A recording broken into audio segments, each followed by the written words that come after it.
Hello, everybody. You're listening to the GhiBliCast. It's been a little while. We are joined by regular co-host Hippo Crit.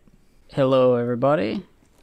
And now we got Munchie as a guest once again. I'm back. I was completely disgraced by my first appearance, and everyone hated me, even though I just kept saying that I loved the movie and that I agreed with all of you, but everyone was like, no, you don't agree with us hard enough. And so here I am to redeem myself by unironically liking the movie. Yeah, the Devu could not be here. He's too busy working on my Steins Gate Zero Sucks videos, which I'm only mentioning by name because we're on the main channel and people give a fuck. So this time we're talking about Porco Rosso, which is sort of like the dark horse of Hayao Miyazaki's catalog. I don't know if it's his outright least known movie, but it's definitely the one that seems to get talked about the least.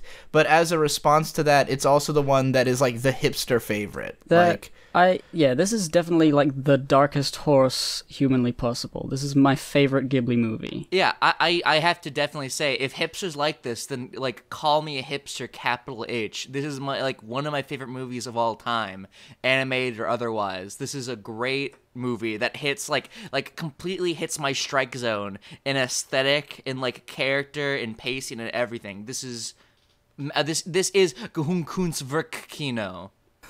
It's a compound word of both of those. So just to check, all three of us just watched this for the first time, right? Yeah. Wait, no. You've never seen this before? I had never seen this until like a week ago. I thought you reviewed anime. I thought you were an anime reviewer. I mean, yeah, you would think I would have seen an anime, but I've never seen a single one. We're on the road. We're on the road to honor. I have seen this before. I saw it years ago on TV in the dubbed form, and I remember really liking it. It was really, really beautiful on the big screen, also known as the TV. This is actually breaking my streak where the only Ghibli movies I've ever seen have been like re-releases. There's like an entire like Studio Ghibli festival going on right now where every month there's a new Ghibli movie in theaters. Like you can go to your local movie theater and see them on screen. And I've seen basically all of the Ghibli movies I've ever seen like that. So this is the first one that I'm seeing on the little tiny little monitor screen. Yeah, just because of the sheer coincidence that I thought you wanted to be on this one because you said you wanted to be on Porco. Yeah. Which is the other dark horse Ghibli movie. Porco is great. This is better than Porco, but I love Porco. All right, well, let's dive right into this thing then.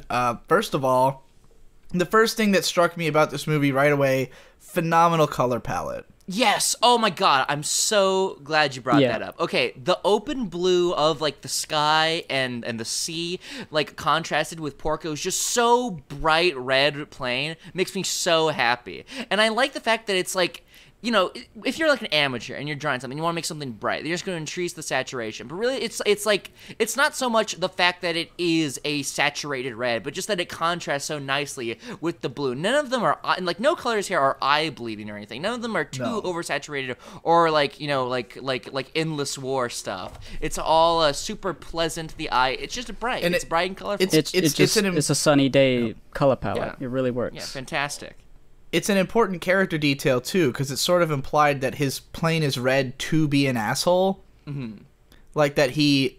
I don't remember... There's a part where, like, someone says, like, that goddamn red plane. Yeah, like, yeah. You know, like, that fucker coming with his... on the annoying red plane, yeah. Because it's you know... It's the least stealthy color. Like, it's the easiest to hit, the easiest to spot. So for him to have a red plane, it's like unmistakably you know that this guy...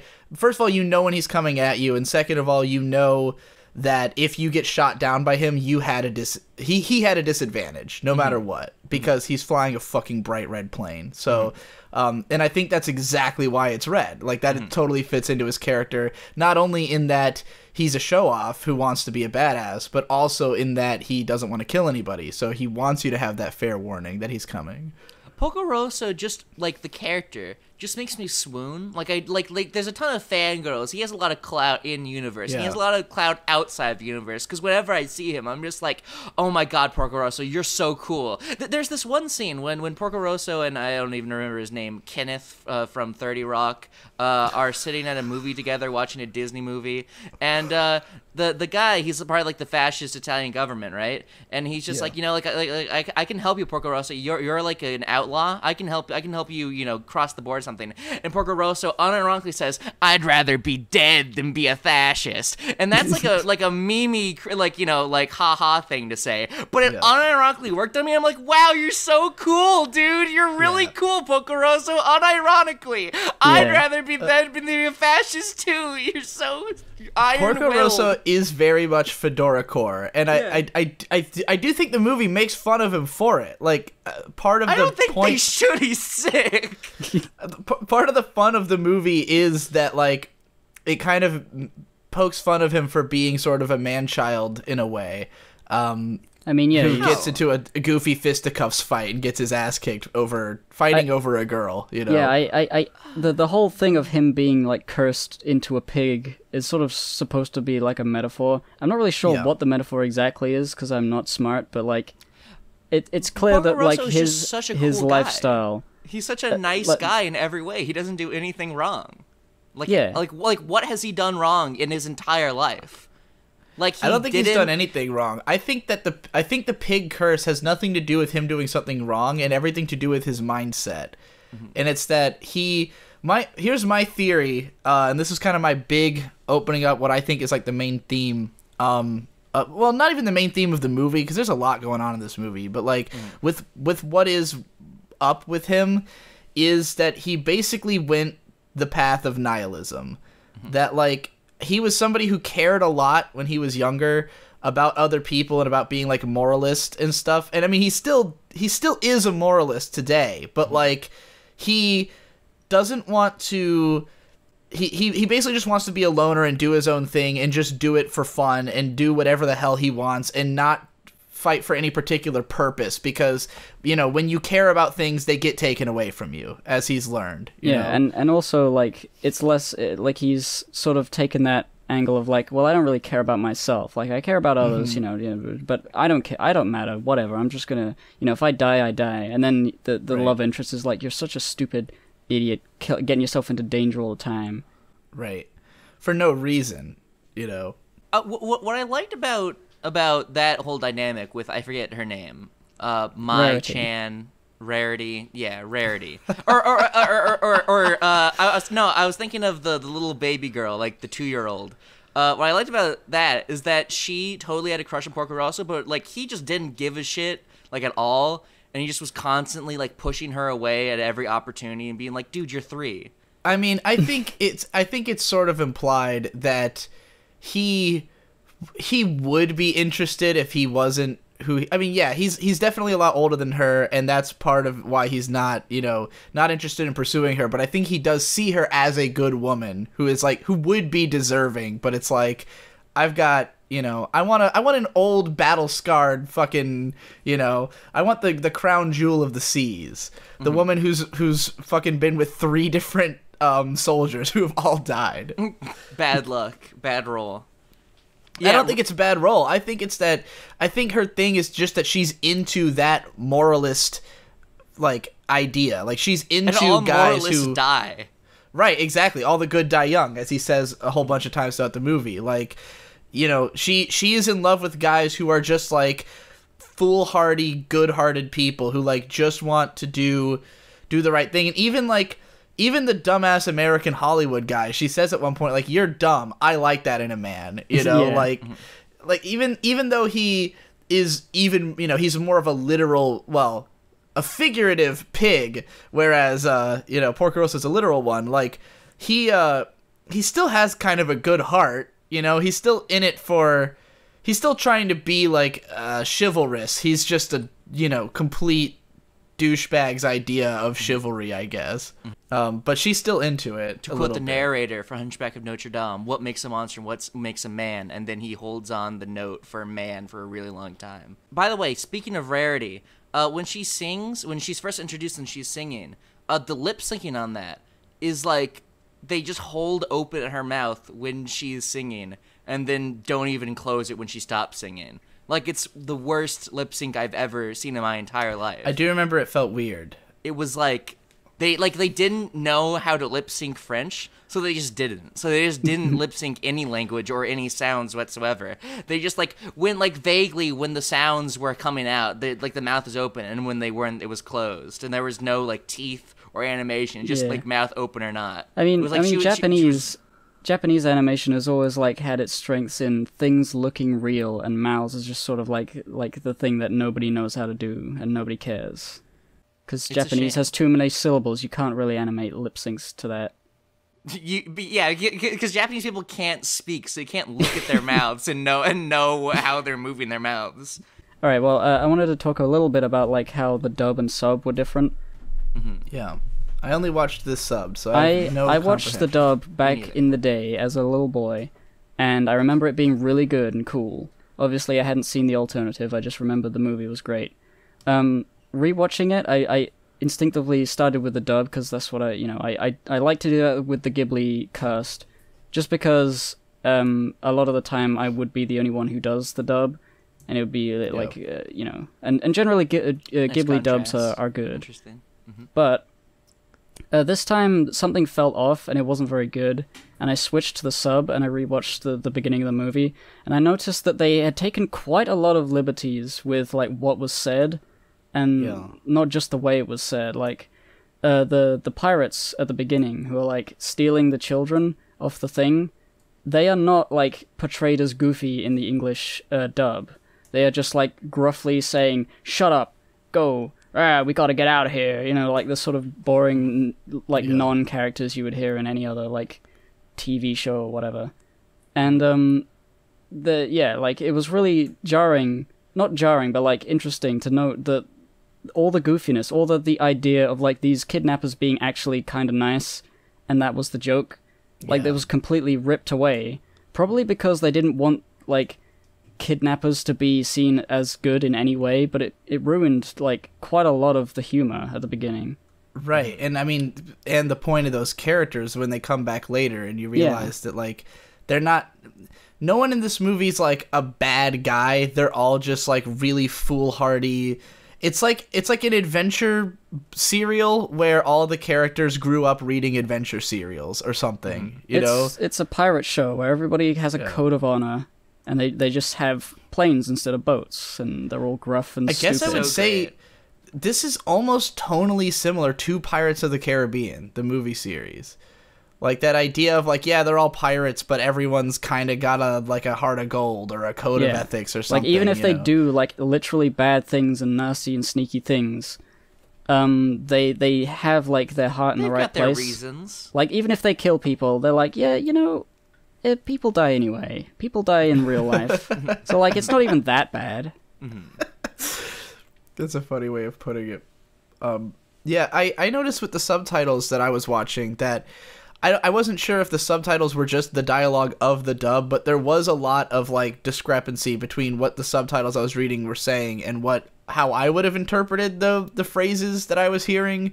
Obviously, I'm not completely fluent in Japanese or anything, but I know enough of it to... none of it was, like, inaccurate. It was all just like, well, if you phrased it like this, it would capture the tone of the movie a little better. So, I don't know if there is better subs than the ones I watched, but, Do you have an example of that happening?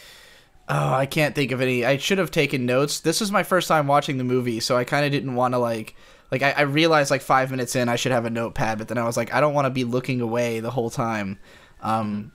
This might be the only Ghibli movie that we've done on this show so far where I feel like I have my theories about it, but I feel a little underprepared, because all the other movies, it was like I had realized so much more watching them a second or third time, that with this one, I don't want to try to say this is, like, my definitive take when I've only seen it the once, I have no qualms about such things, and I confidently can say it's like a 9 or more, like a 9.2 or something.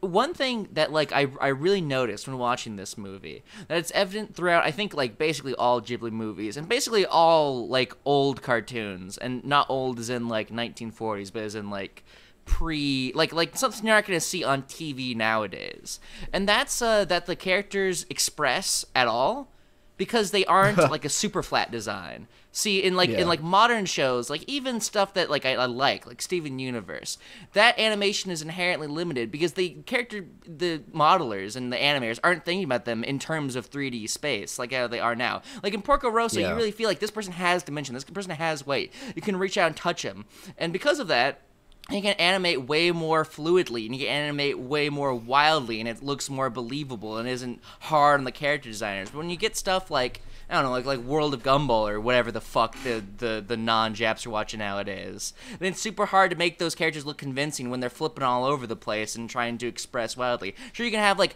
big mouths. They can scream real big, you know, got their eyes dilate or, you know, whatever. But it doesn't feel real. It doesn't feel like it's actually flipping around or anything. You watch, like, a Bugs Bunny cartoon, and it doesn't have to, like, have his mouth, like, extend to all part of him and have, like, his anatomy be all lopsided to sell a joke like in new cartoons. He just fucking, whenever he wants to mock someone, he just flips his limbs as far as he can go, and he makes an exaggerated pose and shit, and he flips around. And it's nice and satisfying and real, and it feels like it has weight and dimension, and it feels like it's a real character. You can reach out and touch and scratch his little teeth.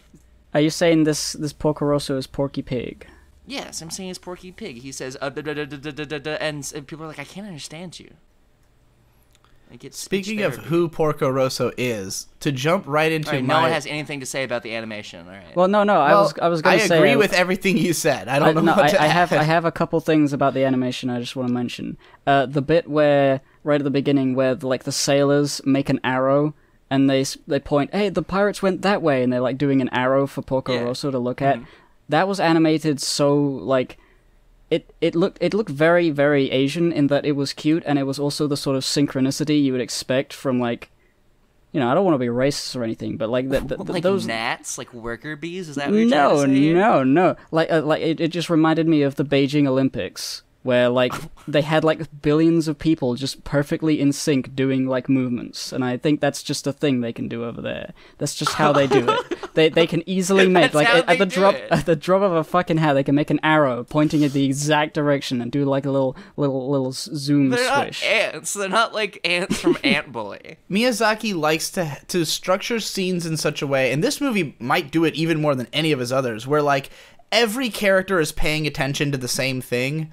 I think it sort of goes back to that Akira Kurosawa technique that Every Frame a Painting made a video about like having an emotion feel bigger because of everyone on screen is paying attention to it, and it like draws your attention to that focal point. So like throughout this movie, there's all these scenes where like something's happening and an entire cruise ship is paying attention to it, or like everyone's watching the boxing match, so it just feels extremely important because there's like 700 fucking people watching it and betting on it, and like, you know, it's kind of funny because in real life, at no point ever is everyone in the vicinity of an event paying that much attention to it. Like, there could be a bombing happening and there'd be still like a guy strolling by paying no attention, you know. But like in Ghibli movies, everyone cares about what's going on.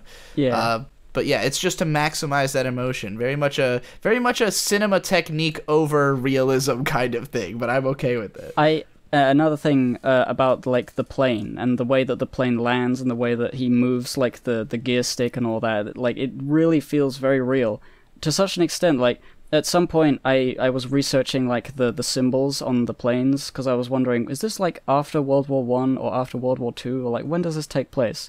Turns out it's in between the two wars. There are people like hobbyists who have literally built the plane based on designs that they gathered from the movie, and it works. Like it's so accurate to like real stuff. I love all the historical accuracy, not just in planes, but just in like all the attention put into interwar Europe. Interwar Europe is basically the most appealing aesthetic ever. It still is like a modern, like you can understand what people are saying. They aren't speaking 1800s English, and you have no idea what people are going on. It's modern, it's classy, but it's also rustic, and it feels like genuinity still exists. Like people are still sincere, and they actually believe things. It's before the atomic bomb in the postmodern era, you know. Yeah. I think I didn't do like much research into it, but there is like a ton of not only historical reference but like commentary on the politics of the time, and lots of references to like famous planes and shit.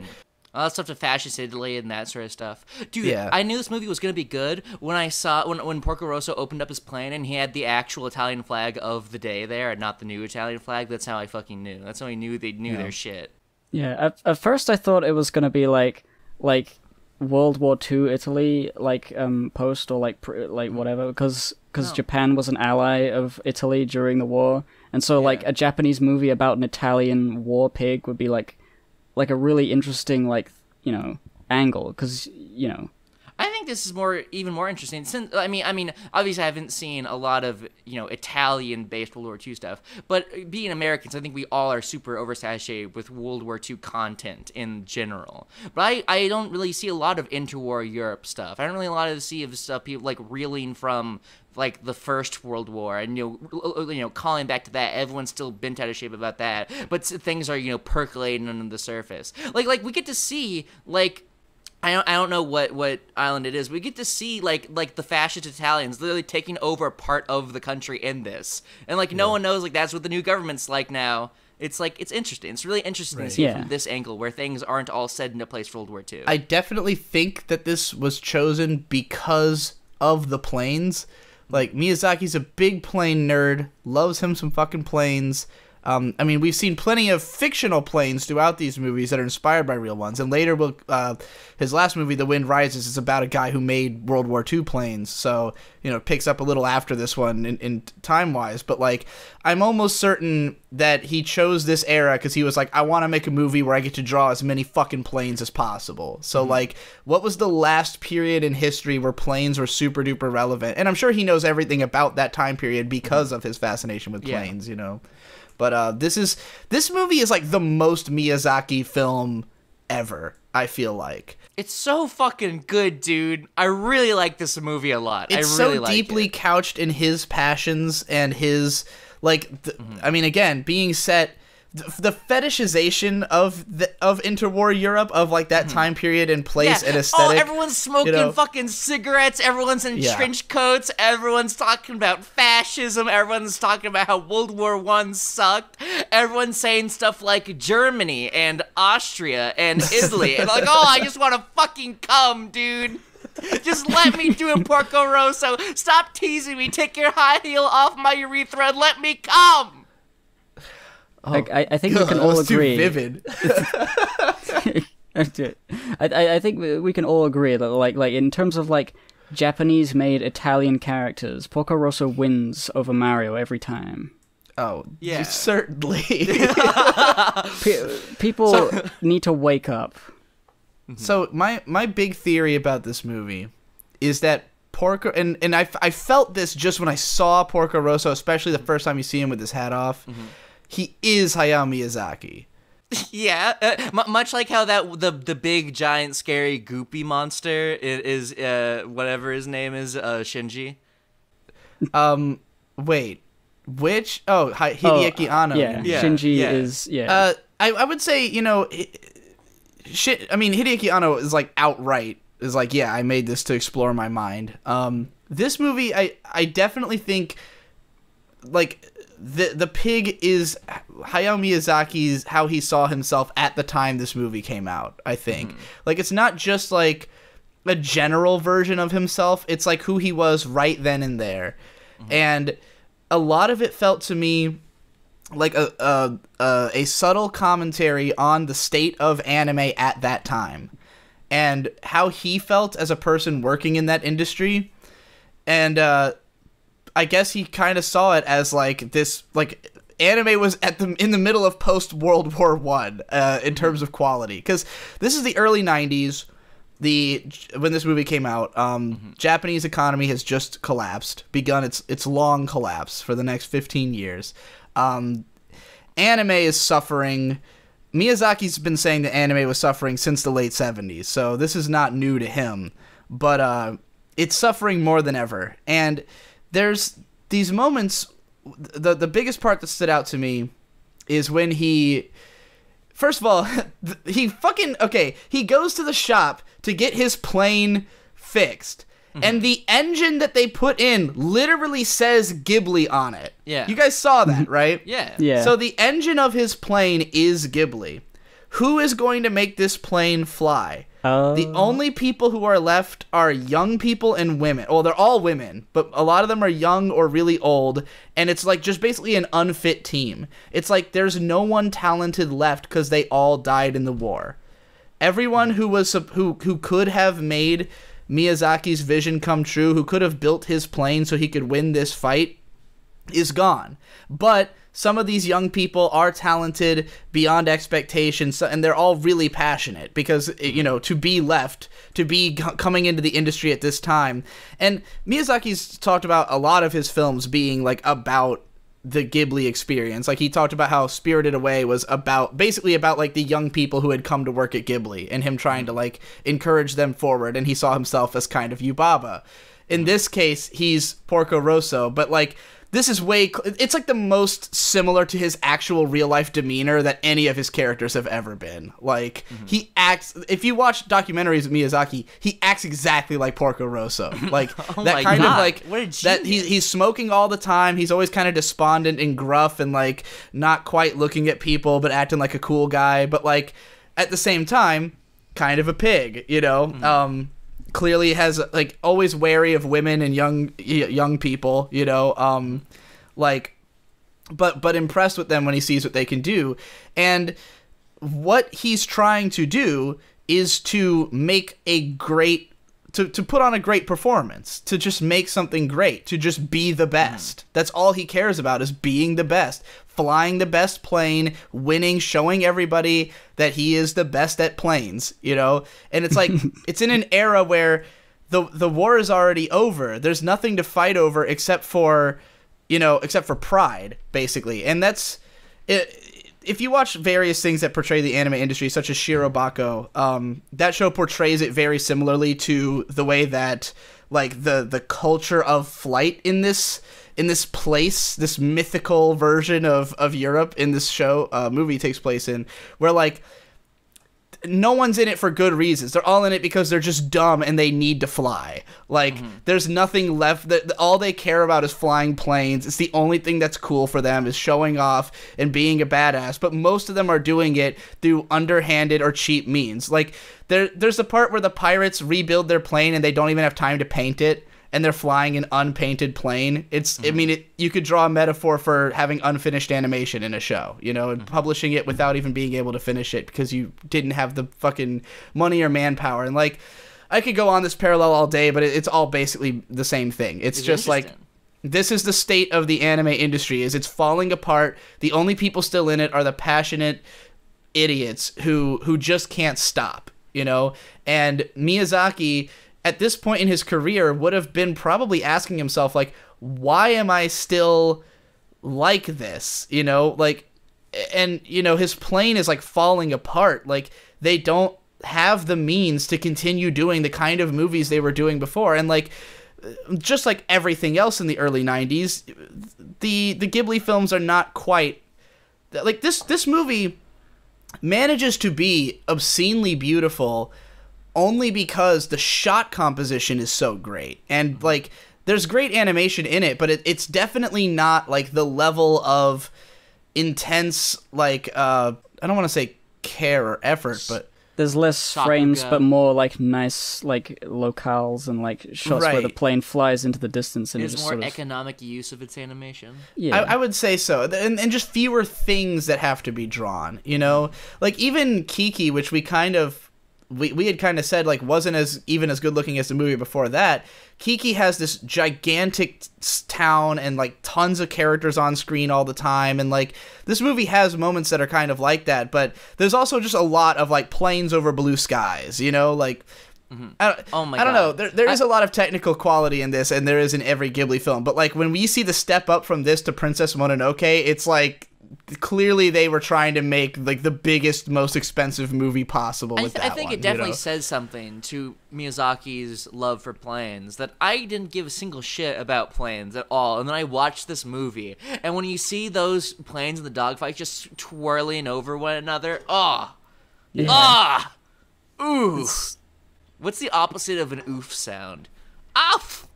I feel like off when I watch this movie. That's great. Speaking of, like, that parallels and metaphors and stuff, with the anime industry. What did you think of like the asteroid belt of dead pilots flying far above the clouds?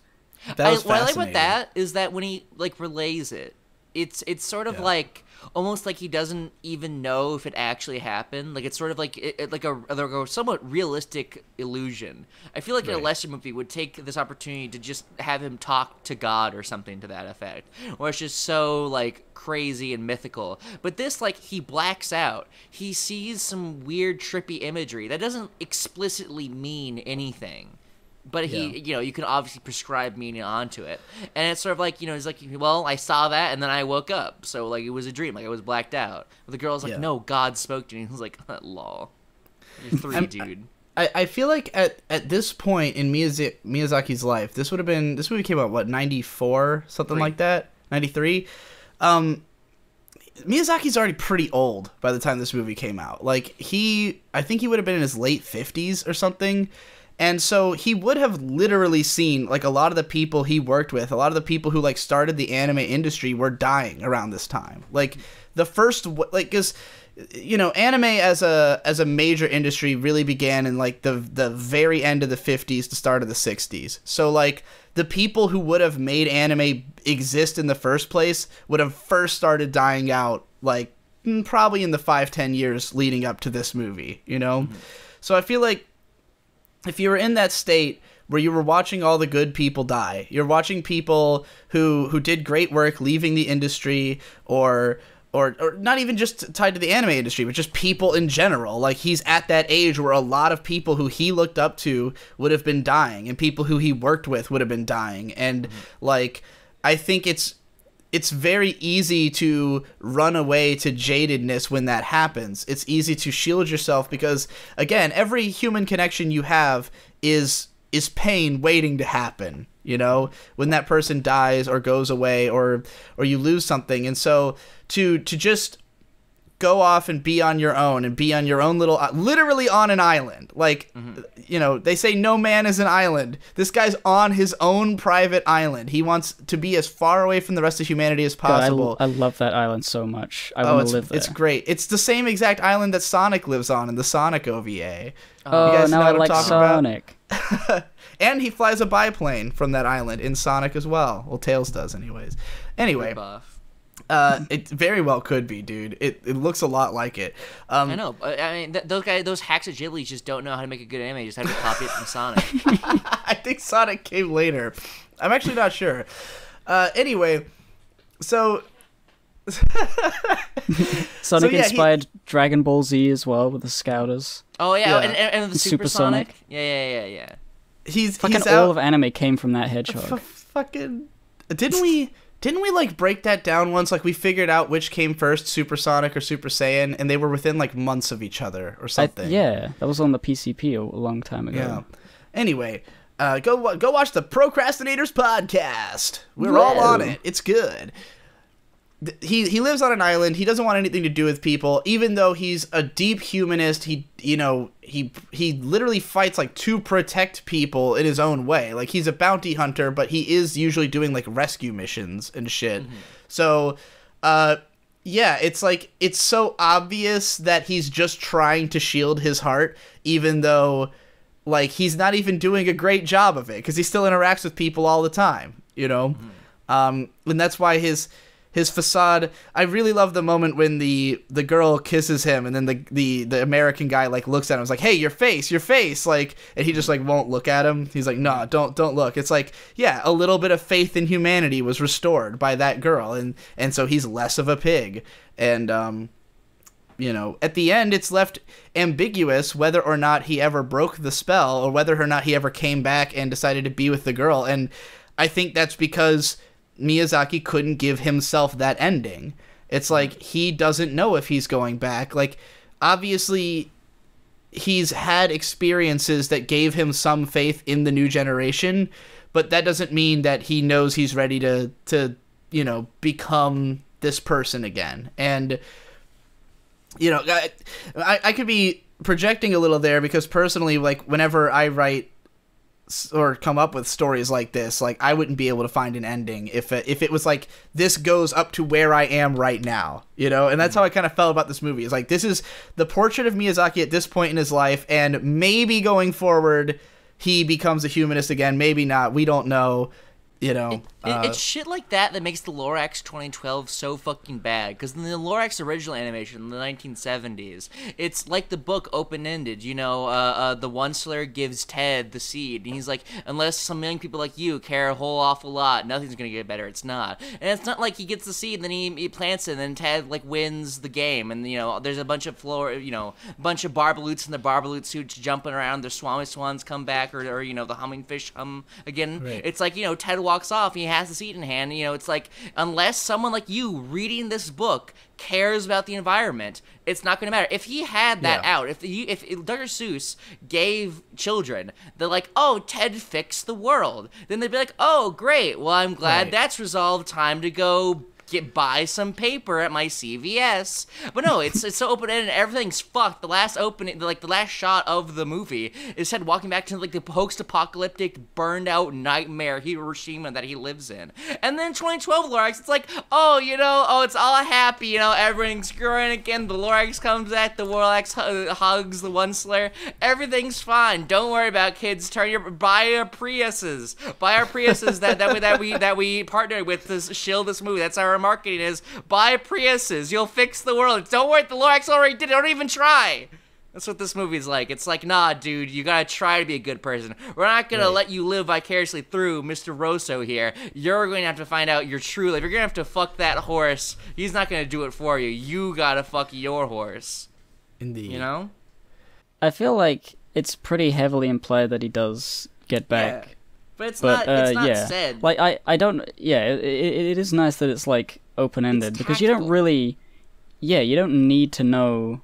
There's lots of stories where, like, after the final confrontation, there's still, like, some questions people, like, didn't get concrete answers to, you know, like, there's an epilogue, or, like, a bonus stuff, or, like, later, like, explanations, and it's like, you don't need all that. Terezi?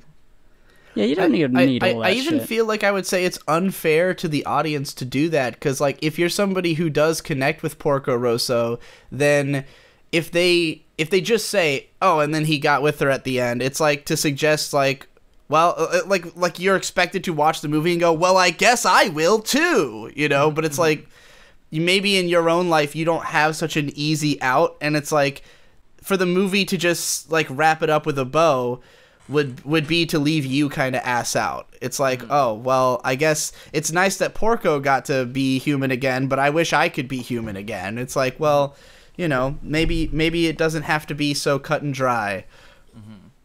Even the coolest guy in the entire world, Porco Rosso, maybe he's destined to be a pig forever. Yeah. Even though he's my literal dad.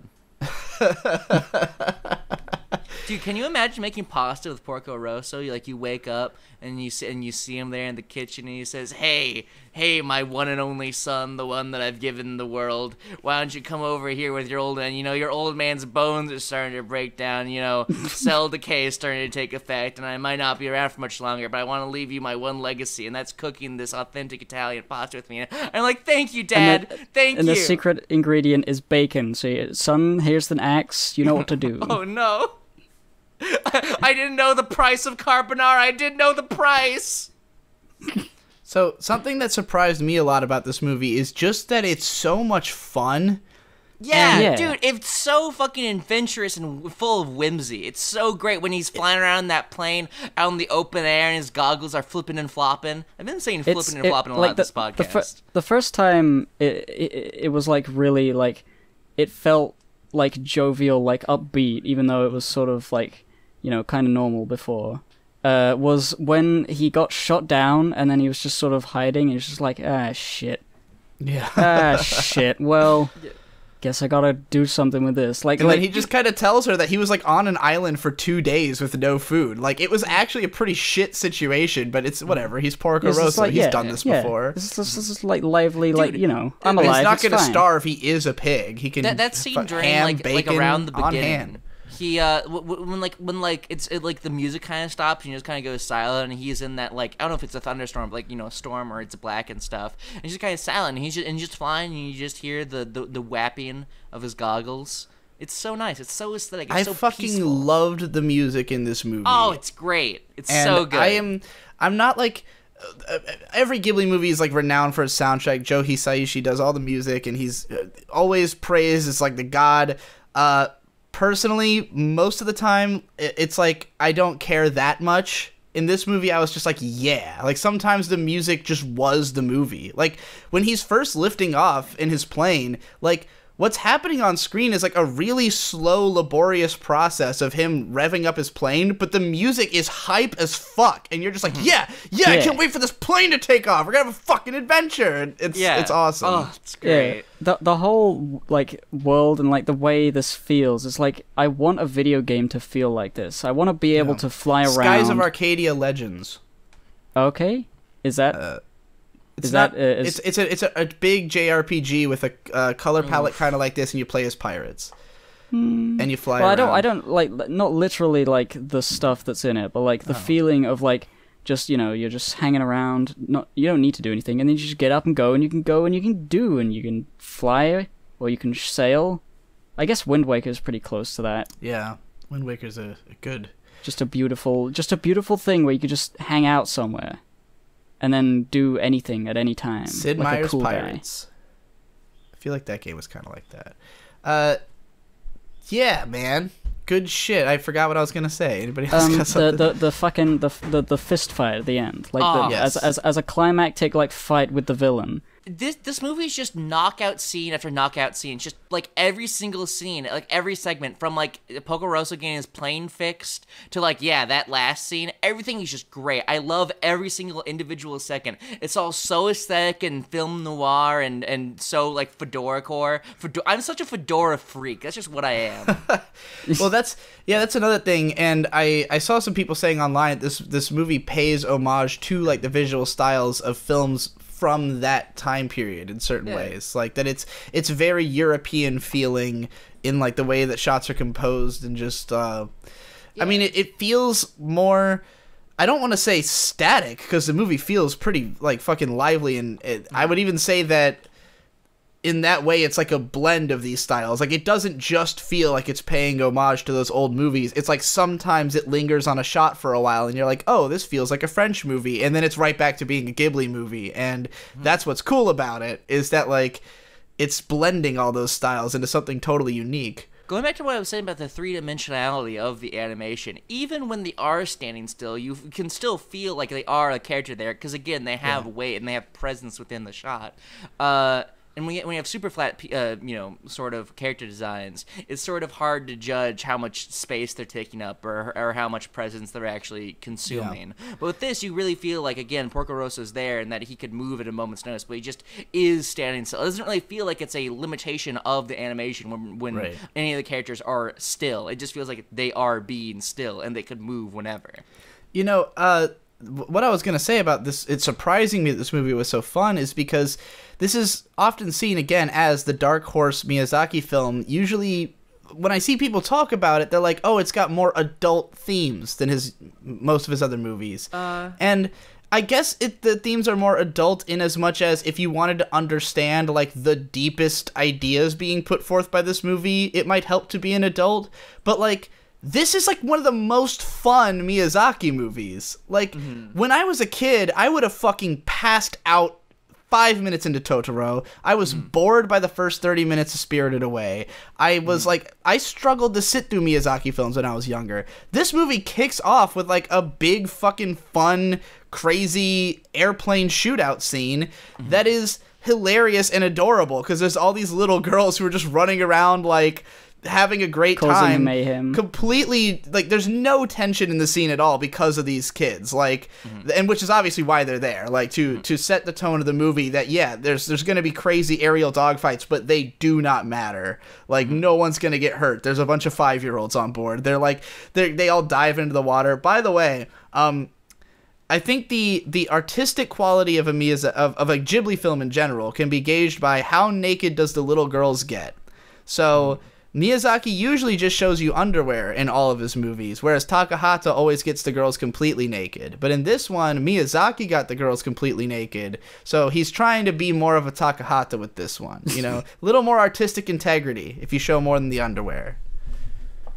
I see. This is look, we can't ignore this. We can't put this away. All right, there's naked girls in every fucking Ghibli movie. It's not accidental. Okay. It was. You know, I'm not accustomed to this, so I wasn't offended or anything. But I was like, oh, well, they're just naked now. All right. Yeah. I wasn't expecting it.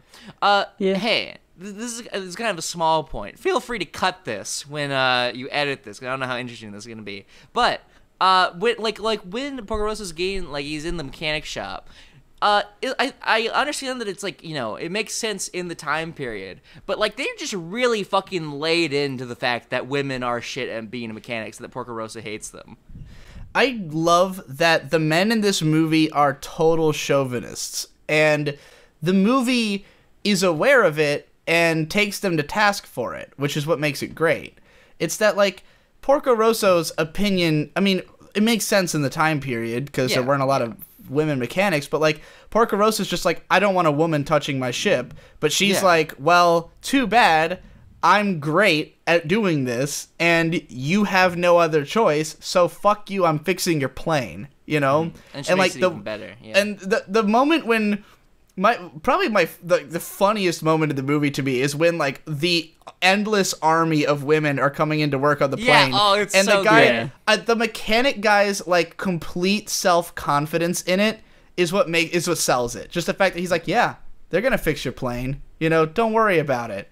Porco's like, are you fucking serious? Like, there's like 80. There's no guys at all, and he's just like, don't worry about it. You know, I didn't watch the dub, but I was just looking at the Wikipedia page of this movie just to figure some things out. And apparently the guy in the dub who voices, I think is Piccolo, that's his name, is voiced by Cogsworth from Beauty and the Beast, and I want to hear that real bad.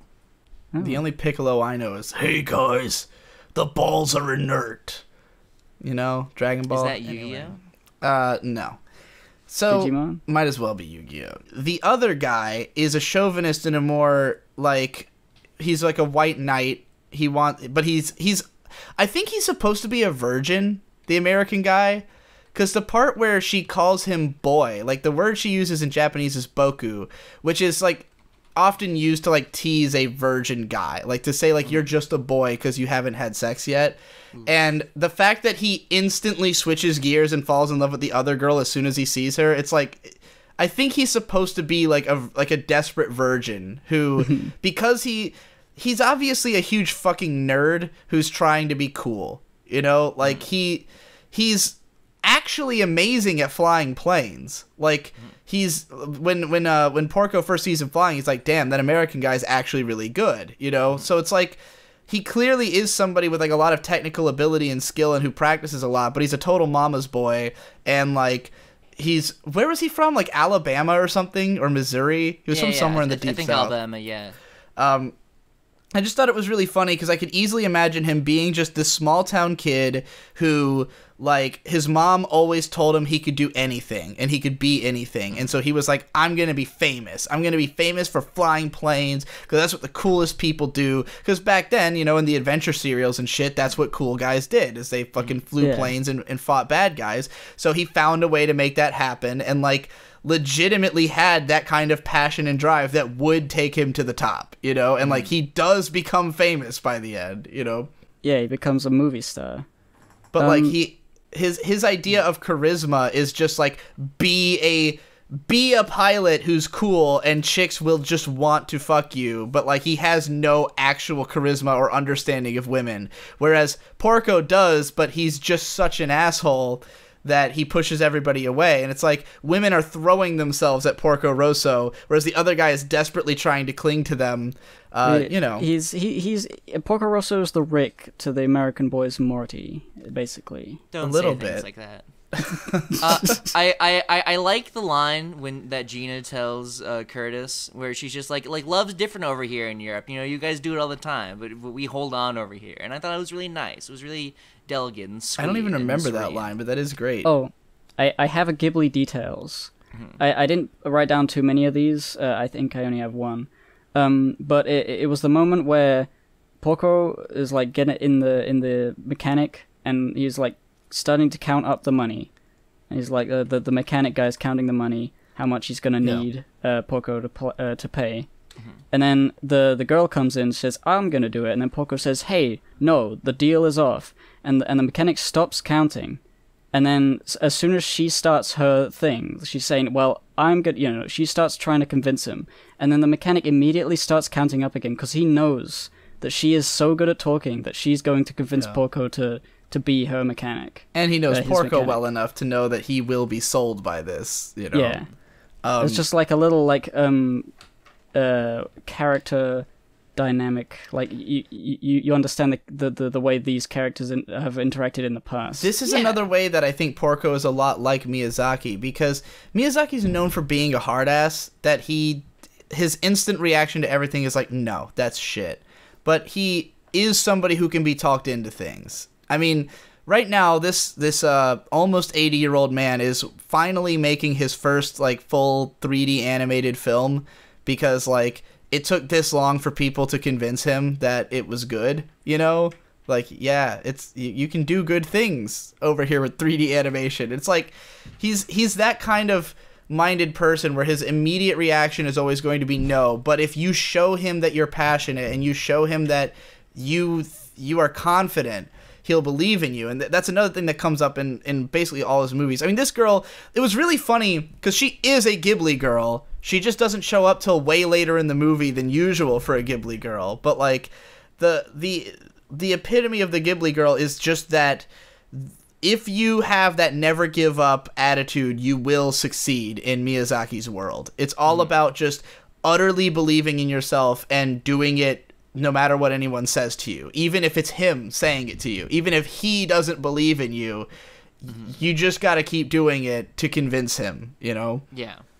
Do you think that the reason people think of Porco Rosso as like a dark horse with more adult themes is literally just because the Ghibli girl doesn't take up most of the movie? I think it's like that she's not the main character. She's sort of like a supporting role. Because Porco himself is an older character, and the themes relevant to him are older. I think it's more that this movie probably didn't come to America initially because of the fact that there's all the sexism in it. There is like the naked little girls and stuff, and this came out in an odd period because Miyazaki didn't start selling his movies to the West until after Princess Mononoke came out, because when Nazca got brought over, it was chopped to pieces and it was made into Warriors of the Wind. He was not happy about that. It wasn't until the head guy at Pixar became a huge fan of Miyazaki because of Princess Mononoke that he got Disney to buy the rights, because he had set the price of the rights super sky high for his movies after what happened with Warriors of the Wind. So he was like, fuck that. Nobody's buying these unless they're going to pay out the ass. The head of Pixar convinced Disney to pay out the ass for the rights to his movies, and he sent them a samurai sword with, well, not him. Isao Takahata actually, I think, sent the samurai sword that said no cuts on it. From that point forward, the Ghibli movies would have regular distribution. So while Porco Rosso, I think, did circulate in some other countries, probably before here, I'm sure it was probably bigger in Italy, where they would have been, eating it up because it is in Italy. I just don't think it had the opportunity to come to America in a big way, and it obviously wasn't going to get played on, Cartoon Network or anything because...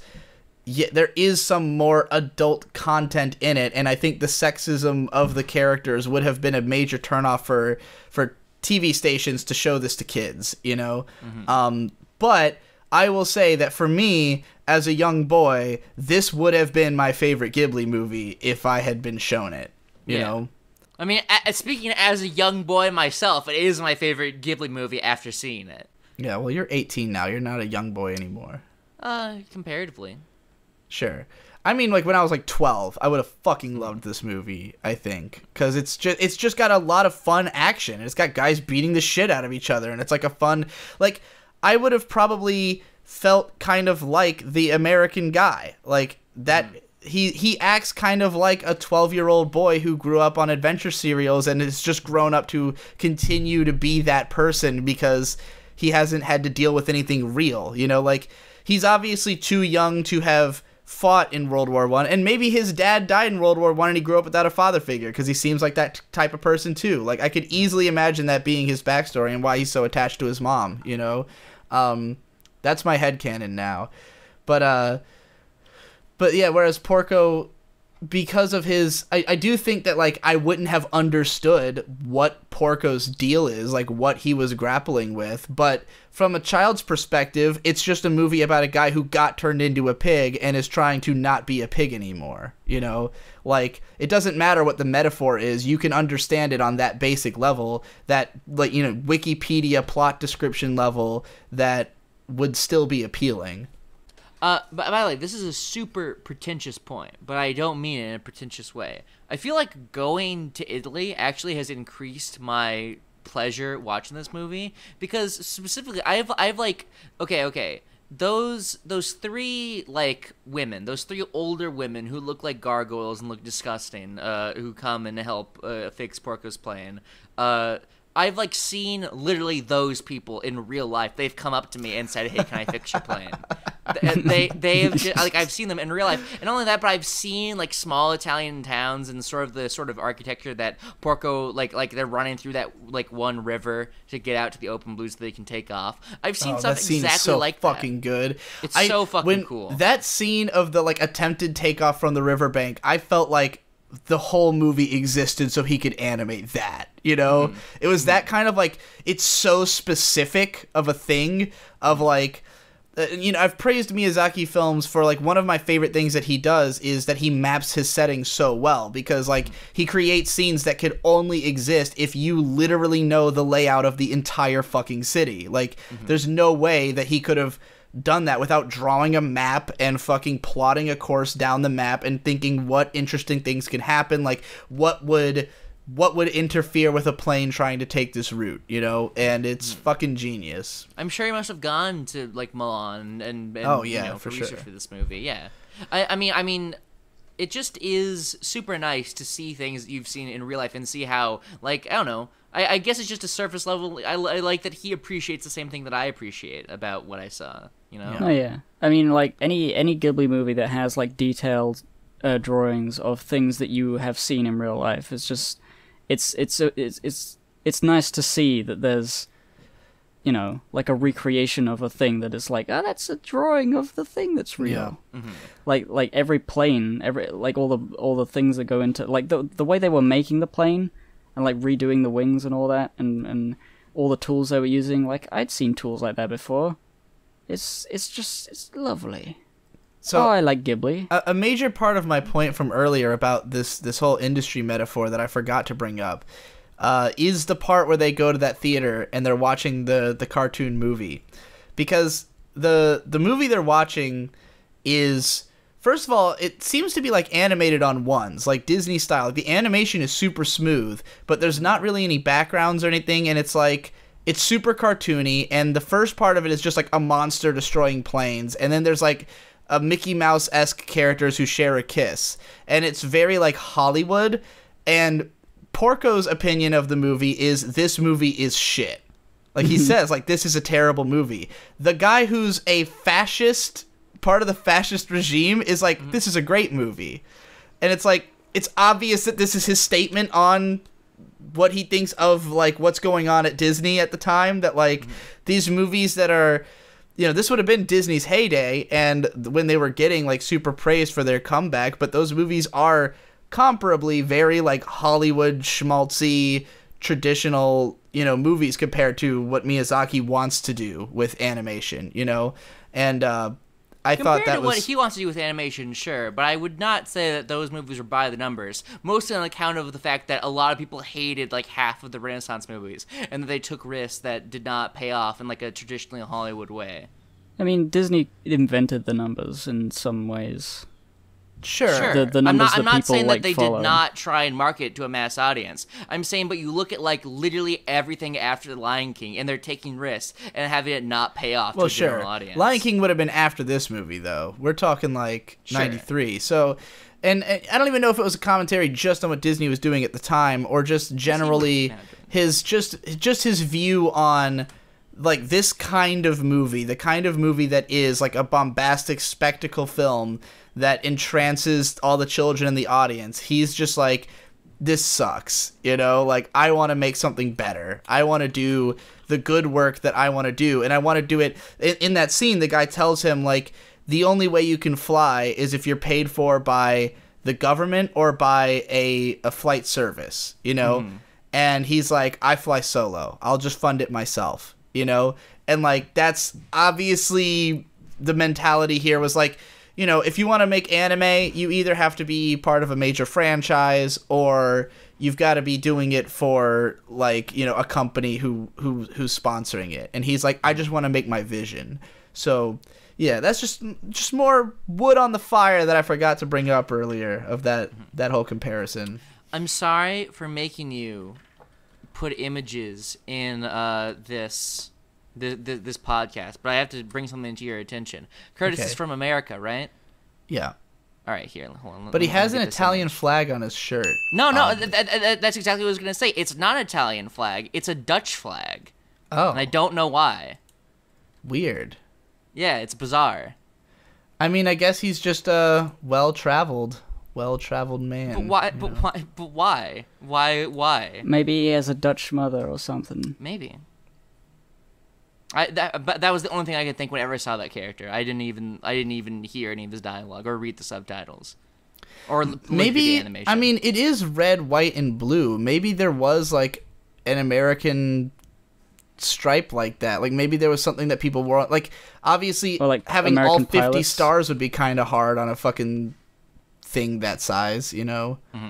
Maybe that's just a version of the American flag. I don't know. I'd have to research. I mean, like taking the fact that like so many other of like the plain details are so correct, it might actually be, you know, one of those. Maybe like the uniform he has Yeah. and the uniform other people have. So, regarding the slugfest at the end, yeah, like my favorite thing about that whole arc is just to bring down to that moment where you kind of realize that throughout this whole movie, obviously Porco Rosso's the badass. You're always on his side because he's suave and cool, and he's like the guy you want to root for. And the American guy is a big, dumb, idiot doofus who is totally wrong-headed about everything. And yet, the fact that Porco feels the need to prove himself by fighting this guy goes to show that, like, in this conflict at least, they are equal. Like, and that's why I love that there is no real win. Oh, I guess Porco does win in the end, but like, you know, it's a hollow victory at that point when you've watched them just fucking beat the living shit out of each other for like minutes on end, and Porco looks really pathetic. Like he looks like he cared too much and tried too hard. You know, and like if he had just blown him out of the sky and he had just been like a total badass, it would have been one thing. But like to see that he had to go to such lengths and put himself at such risk and get beaten up so bad just to be able to say he won, in the end, it's kind of a Pyrrhic victory, you know, and it just lets it sink in that like at the core of all that coolness, all that, you know, badassery, and not to say that it's illegitimate, because Porco is still a cool guy and you still do like him, but he is also a chauvinistic macho asshole, you know, and like in the end that's who's laying in the water beaten up, you know. But we all forgive him. The girls forgive him. They still like him. He's still great. Yeah, it doesn't like, and that's why I said that I love that the characters are allowed to be assholes, and the movie doesn't have to. It doesn't have to, like, go out of its way. It doesn't have to make them villains, you know? Like, the fact that he's a chauvinist pig is made fun of by the movie, and the girls all call him out on it, but it doesn't mean he has to be treated as, like, this terrible person, because at the end of the day, he has lots of heroic properties, and he is held accounted for by the people who it matters to, you know? And I wish it's an important lesson for people to learn, because there's so many people that are just like, as soon as there's one bad thing about a person, it's like, I don't know, it's like the entire because that person has one bad belief, like the entirety of their character and personality is just out the window, and it doesn't even matter. And that's, what else I mean, they think. these days that is just like how it is on the internet, especially. Yeah. It's like you say a disparaging remark about a group of people, and you are now Hitler, and it's like, well, let's look at the summary of a person, you know, and like see if maybe they're not even really that serious. Like in Porco's case, like he acts like, oh, I don't want women touching my plane, but in the end, a bunch of women fix his fucking plane. You know, in the end, he lets the girl come with him. In the end, you know, like it's implied that he maybe even comes back and settles down and fucking is a real boy. So like, I mean, the whole fact that he is like literally like a pig, like as a visual, is like people will see that. And then they'll be disgusted if they judge people in that way. Right. But you got to judge a book by the contents. I do love the implication, though, that in spite of being a pig, he still fucks.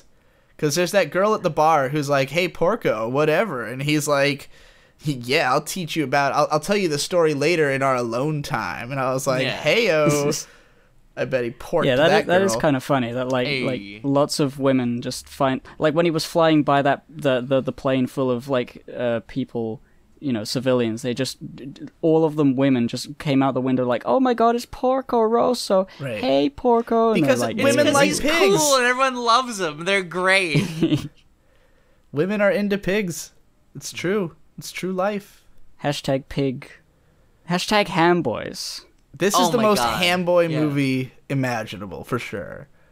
Porco is definitely. We should buy a plane and recreate. We should buy a plane and recreate this movie. Yeah. I wish, like on a rating out of 10, fatherhood, father figure out of 10. Father figure out of 10. Yeah.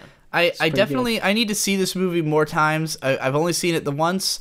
Every Ghibli movie has this I don't want to call it an issue. I think that Ghibli movies are meant to be watched more than once. You're never really going to get the whole thing on the first go through, especially because they're unpredictable. They don't signpost where they're going.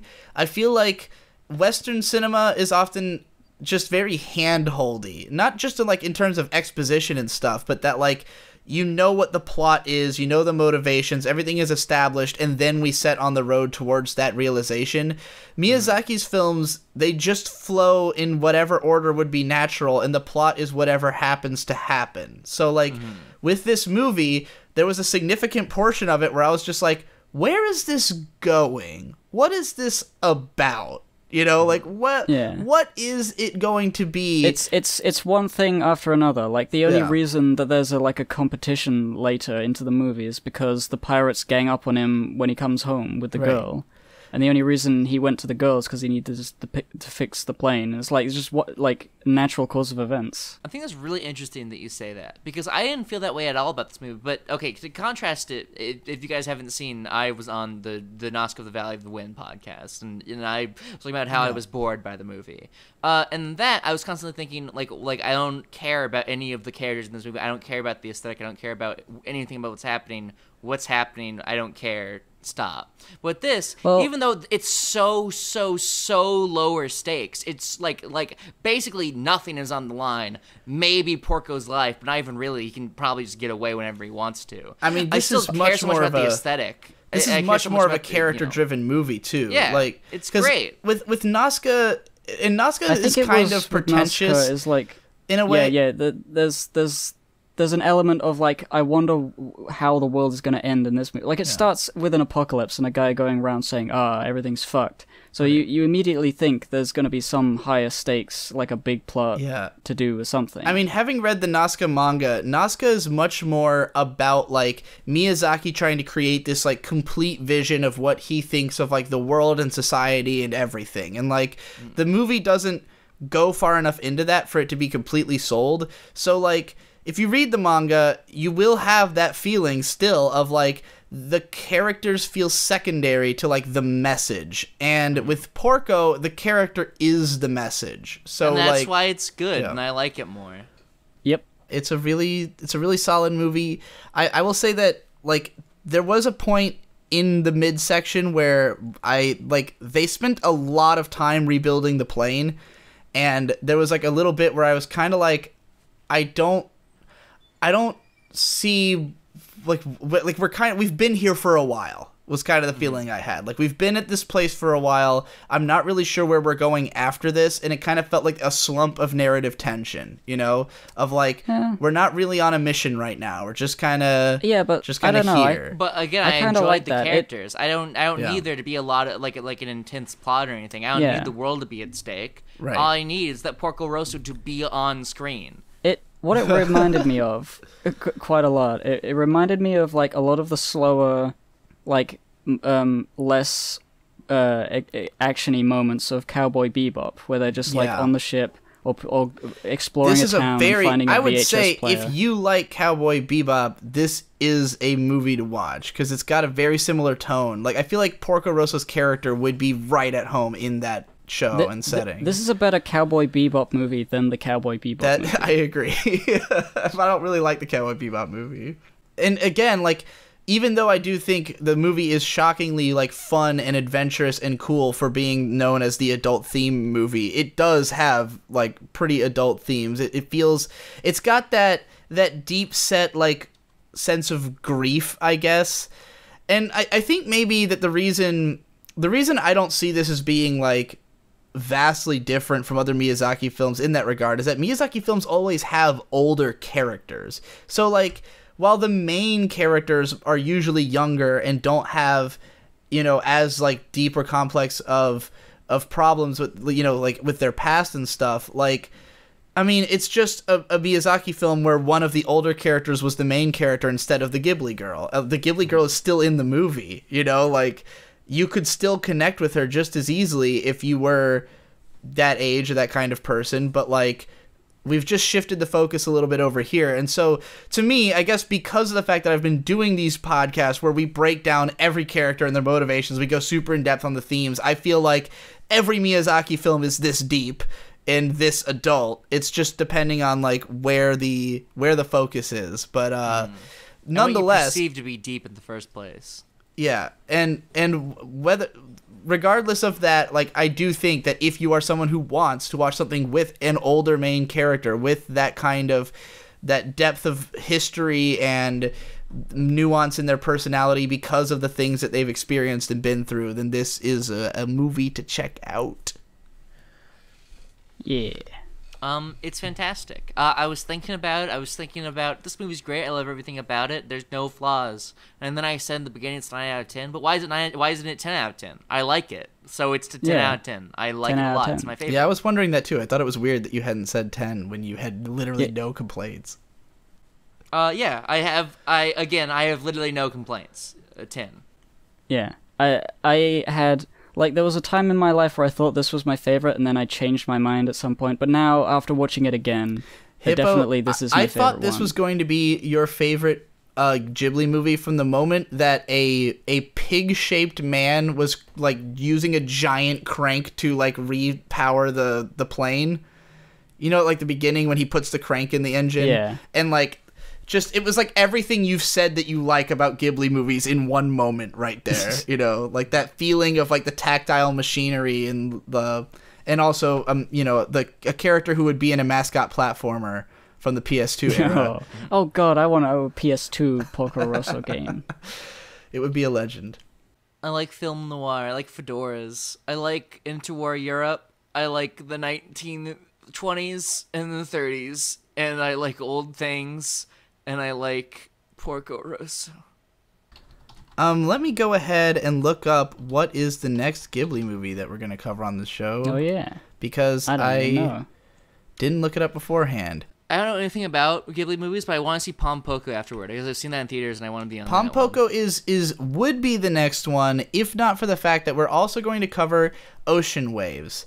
So Ocean Waves will be the next one, which was a TV movie that's very contentious. It seems like everyone either thinks this is, like, the worst Ghibli movie or, like, one of their favorites. I gave it a 10 when I watched it, like, a decade ago, but I don't remember anything about it.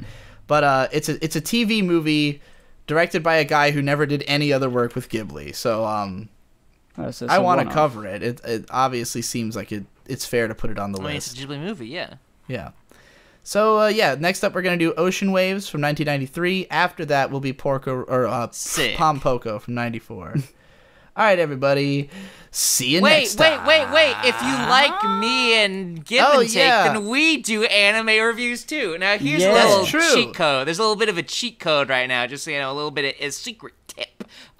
Me and Hippo hate anime. We don't even like it. We've never even seen a single one, in fact. We've seen 2 or 3 anime, and so that's the angle that we're tackling this from. We're watching the most classic and well-renowned anime. We're watching Serial Experiments Lane. We've watched some other ones, I don't remember which, and we're figuring out we're from the Western audience. We're the target demographic of big-wig Hollywood executives, and so we're taste testing anime to see if it is in fact bad.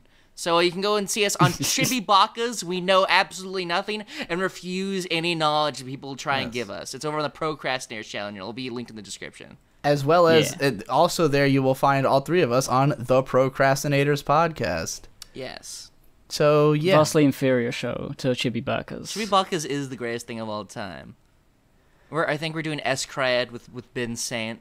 Notorious S-Cryad's criminal. Not only a great show, but especially great first 3 episodes. So I'm sure you guys will have fun with that. Mm-hmm.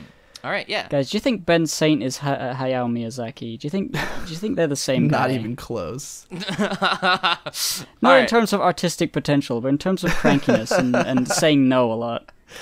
No, I think Miyazaki's far crankier than Ben is. All right, that's it for this one. Goodbye. Goodbye. Oh shit, Auf Wiedersehen. How do you say goodbye in Italian? Ciao. Ciao. That's the one. Arrivederci. Porco Rosso.